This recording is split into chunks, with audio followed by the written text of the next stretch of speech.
चुनावमा यही त्रिवेणी नगरपालिकाको साथमा सन्दीप ऐडी र चेतन ऐडीको हत्या भयो, दुःखद भयो। उहाँहरूप्रति हार्दिक श्रद्धा सुमन व्यक्त गर्न चाहन्छु। यो महायज्ञले अब चेतन र सन्दीप जस्ता युवाहरूले अकालमा ज्यान गुमाउनु नपरोस् भन्ने सबैमा प्रेरणा मिलोस्। मैले मञ्चमा धेरै अतिथिहरूको अगाडिको पार्टीको नाम सुने, नेपाली काङ्ग्रेस, नेकपा एमाले, नेपाली कम्युनिस्ट पार्टी।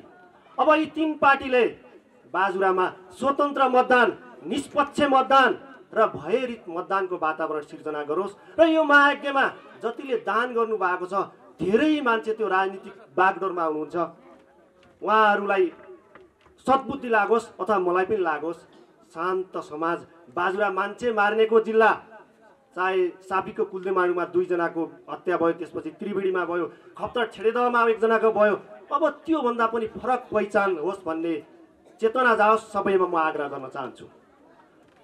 यो कार्यक्रमका प्रमुख अतिथि त्रिवेणी नगरपालिकाका नगर प्रमुख, यो महायज्ञ अवधिभर यहाँ आएर ज्ञान गुणका कुरा सिकाउने गुरु लगायत यहाँ उपस्थित सम्पूर्ण सहभागीहरूमा हार्दिक नमस्कार, न्यानो अभिवादन व्यक्त गर्न चाहन्छु। ढिलै भए पनि म त्रिवेणी नगरपालिकाको टोलीमा आएर यो एक किसिमको यो पुण्य काममा सहभागी हुने अवसर पाउँदा र मलाई यहाँ मञ्चमा बोलाएर 2 शब्द राख्न दिएकोमा आयोजकलाई हार्दिक धन्यवाद व्यक्त गर्न चाहन्छु। जुन उद्देश्यले गरिएको छ त्यो उद्देश्य सफल होस् र अझै त्यो योजना भन्दा पनि थप काम होस्, त्यसमा मबाट लाग्ने, मेरो क्षेत्रबाट हुने सम्पूर्ण सहयोग गर्ने प्रतिबद्धता पनि व्यक्त गर्न चाहन्छु। थप सफलताको शुभकामना व्यक्त गर्न चाहन्छु।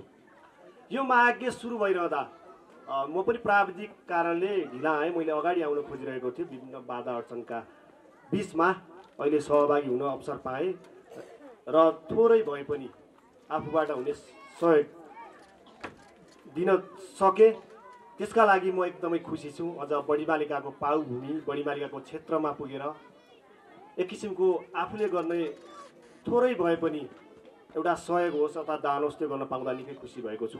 त्योभन्दा बढी यो जुन उद्देश्यले सञ्चालन गरिएको छ, जुन उद्देश्यले गरिएको छ यो कार्यक्रम, सबैभन्दा त्यो आयोजना गर्ने आयोजकलाई धेरै धेरै धन्यवाद व्यक्त गर्न चाहन्छु। यहाँको वडा अध्यक्ष लगायत नगरपालिका सिङ्गो टिमलाई हार्दिक धन्यवाद व्यक्त गर्न चाहन्छु। जुन यो ब्यानरको माथि लेखिएको छ, अनाथ, असहाय, टुरा बालबालिकाको शिक्षाको विकासका लागि भनेर लेख्नु भएको छ। एकदमै यो कदा कदा मैले पत्रकारिता गरेको झन्डै 16 वर्ष भयो। म सुरुमा स्वास्थ्य कर्मी हो, त्यसपछि म पत्रकारितामा आएँ। यो पत्रकारिताको दौडानमा मैले कलम चलाउने, मैले काम गर्ने, यस्तै अनाथ, असहाय बालबालिकाको क्षेत्रमा काम गरेँ। बाजुराका मात्रै 400 भन्दा बढी बालबालिकालाई हामीले प्रत्यक्ष रूपमा हामीले सहयोग गर्ने अवसर पायौँ, त्रिवेणी नगरपालिका होस् चाहे अरू पालिका होस्। यसो भइरहँदा यो जुन उद्देश्य छ, यो उद्देश्य एकदम पवित्र छ। यो उद्देश्य जुन उद्देश्य गरिएको छ, त्यो पवित्र उद्देश्यले पक्कै पनि तपाईँहरूलाई पुण्य एक किसिमको कमाउने भयो। त्यो किसिमको जस्तो यहाँ नजिक बढीमालिका छ, त्यो बढीमालिका माताले पनि तपाईँहरूलाई कल्याण गर्नेछ। यो अभियान साह्रै राम्रो छ, एकदम सकारात्मक छ। अझ भन्ने हो भने हामी राजनीतिक द्वन्द्वको दलदलमा फसिरहेका बेला यस्ता कार्यले पक्कै पनि एक किसिमको समाजमा ऊर्जा र हौसला ल्याउँछ। फेरि पनि आयोजकलाई धेरै धेरै धन्यवाद व्यक्त गर्न चाहन्छु। मलाई लागेको 2-3वटा कुरा। हुन त यहाँ आइरहँदा म सबैभन्दा पहिला हाम्रो अध्यक्षज्यू मिनबहादुर सरले राजनीतिक कुरा नगर्नुहोला भन्नुभएको थियो। म पेसाले पत्रकार हो, राजनीतिक विश्लेषण अलिअलि गर्न जान्दछु बाजुराका हकमा र बाजुराका 9वटा पालिकाका 300 भन्दा बढी टोलका गाउँ पुगे र धेरै कथा लेखेँ। गत चुनावमा यही त्रिवेणी नगरपालिकाको साथमा सन्दीप ऐडी र चेतन ऐडीको हत्या भयो, दुःखद भयो। उहाँहरूप्रति हार्दिक श्रद्धा सुमन व्यक्त गर्न चाहन्छु। यो महायज्ञले अब चेतन र सन्दीप जस्ता युवाहरूले अकालमा ज्यान गुमाउनु नपरोस् भन्ने सबैमा प्रेरणा मिलोस्। मैले मञ्चमा धेरै अतिथिहरूको अगाडिको पार्टीको नाम सुने, नेपाली काङ्ग्रेस, नेकपा एमाले, नेपाली कम्युनिस्ट पार्टी। अब यी तीन पार्टीले बाजुरामा स्वतन्त्र मतदान, निष्पक्ष मतदान र भयरहित मतदानको वातावरण सिर्जना गरोस् र यो महायज्ञमा जतिले दान गर्नु भएको छ, धेरै मान्छे त्यो राजनीतिक बागडोरमा हुनुहुन्छ, उहाँहरूलाई सद्बुद्धि लागोस् अथवा मलाई पनि लागोस्। शान्त समाज, बाजुरा मान्छे मार्नेको जिल्ला, चाहे सापीको कुलदेमाडुमा 2 जनाको हत्या भयो, त्यसपछि त्रिवेणीमा भयो, खप्तर छेडेदहमा 1 जनाको भयो। अब त्योभन्दा पनि फरक पहिचान होस् भन्ने चेतना जाओस्, सबैमा म आग्रह गर्न चाहन्छु। अर्को, तपाईहरु सबैलाई थाहा छ बाजुराको राजनीतिक परिवेश कसरी चलिरहेको छ र कुन डोरमा चलिरहेको छ। तपाईहरुलाई लाग्छ होला बाजुराको राजनीतिक बागडोर गर्नेका छोराहरू कहाँ छन्?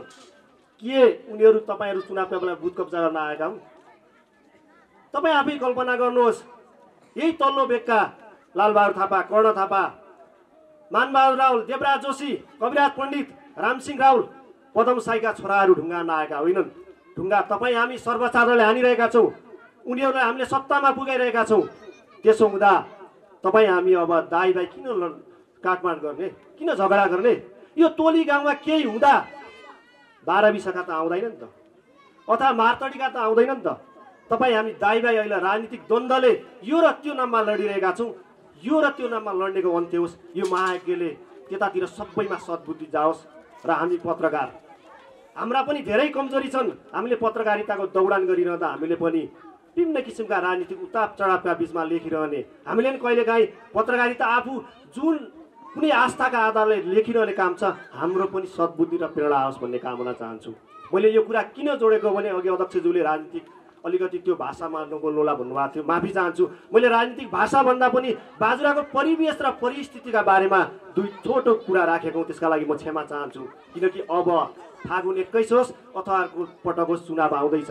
त्यो चुनाव आइरहँदा 2079 मक्सिर 4 गतेको चुनाव हेर्ने हो भने बाजुराका 18वटा मतदान केन्द्रमा नेपाली कांग्रेस, समाजवादी, माओवादी र नेकपा एमाले फर्जी भोट हालियो। धेरै मान्छेले कुटपिट गरियो, 2 मान्छेको हत्या भयो। अब त्यो कहिल्यै नहोस्। यो त्रिवेणीबाट अब शान्तिको दिए बोलोस्। यहाँ त्रिवेणीका सबै अग्रणी नेता हुनुहुन्छ। अघि हाम्रो एकजना प्रदेश कमिटी सदस्य नेकपा एमाले भन्नुहुन्थ्यो, नेपाली कम्युनिस्ट पार्टी, यहाँ मेयर साहब लगायत नेपाली कांग्रेस, नेकपा एमालेका प्रबुद्ध व्यक्ति हुनुहुन्छ। तपाईहरु अब एउटा मात्रै काम गर्नुहोस्, यो महायज्ञ सँगसँगै त्रिवेणीका 9वटा वडामा निष्पक्ष चुनाव र भयरहित गर्ने वातावरण सिर्जना गर्नुहोस्, अनि हाम्रो समाज आफै परिवर्तन हुन्छ। हेर्नुहोस् है, दुःखद कस्तो छ भने बाजुराको परिवेश हेर्ने हो भने म हिमाली गाउँपालिकाको रुम्दी गाउँ रिपोर्टिङमा पुगेँ। तल्लो धारो कांग्रेसको, माथिल्लो धारो एमालेको रहेछ। मैले दुईटै धाराको छोटो भिडियो क्लिप बनाएँ। धेरैले मलाई सामाजिक सञ्जालमा के टिप्पणी गरे भने यो त फन्डा हो भन्यो। तर त्यहाँ 2टा धारा मात्र होइन, 3वटा त सामुदायिक स्वास्थ्य केन्द्र बनाइयो। एउटा तल्लो गाउँ बनायो, एउटा माथिल्लो गाउँ बनायो, एउटा बिचमा बनायो। तर 3टै अलपत्र भएको स्थिति थियो। हाम्रो राजनीतिक परिस्थिति त्यो छ। त्यसैले यो त्रिवेणीमा पनि कसैले पार्टी नमिलेका कारणले वडाबाट सिफारिस नदिने अथवा पार्टी नमिलेकै कारणले पालिकाले बजेट नहाल्ने परिस्थिति जो जिल्लाभरि छ, त्यो त्रिवेणीमा होला नहोला त्यो आफ्नो पाटो छ। त्यो परिस्थिति भन्दा अलि टाढा रहेर तपाईहरु पनि जनताका सेवक हौं, हामी पनि जनताका लागि लागेका हौं भन्ने किसिमको सद्बुद्धि तपाईहरु माझमा जाओस्।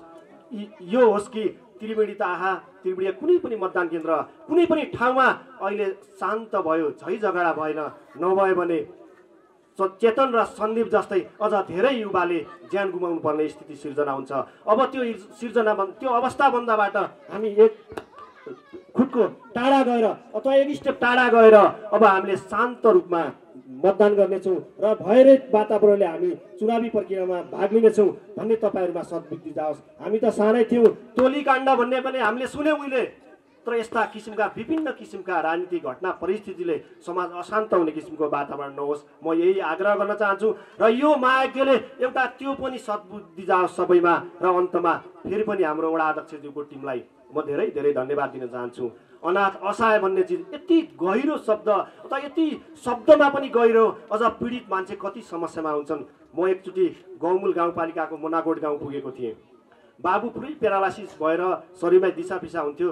2टा भाइहरू, एउटाले छाता उडाइरहेका थिए, एउटाले माखा भनभनाइ त्यो हगाइरहेका थिए। उसकी आमाले दोस्रो बिहार अर्को ठाउँ गएका थिए। पछि हामीले रिपोर्टिङ गर्यौँ, एसओएस बालग्रामको टिम आएर ती बच्चाहरूलाई धनगढी लग्यो।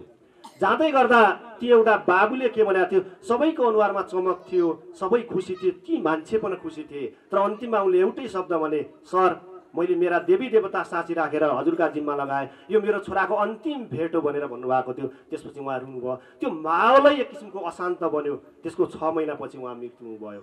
र र उहाँका छोराछोरी अहिले एसएस धनगढीमा छन्। मैले भन्न खोजेको के हो भने जब अभाव र समस्या अभिभावक विहीन हुनुको पीडा धेरै जो अभिभावक नहुँदाको पीडा धेरैलाई यो समाजमा जगजाहेरी छ र त्यो पीडाबाट कोही पनि एक किसिमको पीडाले छेदविच्छेद भएर अथवा शिक्षाबाट वञ्चित नहोस् भन्ने किसिमले जुन यो टोलीको देउलडाँडा माविमा गरिएको ज्ञानमायज्ञले पक्कै पनि पुण्य काम गर्नेछ र यो पुण्य काममा म जहिले पनि मेरो क्षेत्रबाट म कलमको माध्यम होस् अथवा आर्थिक होस् अथवा भौतिक होस् अथवा कुनै पनि गैर सरकारी संस्थासँग समन्वय गरेर होस् यसमा सकारात्मक काममा म जहिले पनि लाग्नेछु।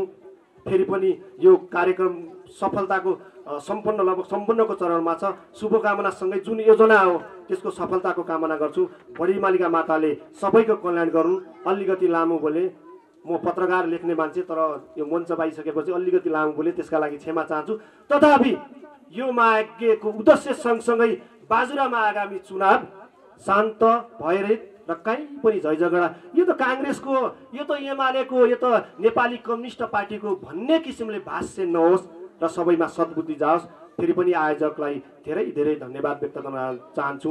अलिकति लामो बोले, केही गलत बोले भने क्षमा चाहन्छु। धन्यवाद, नमस्कार।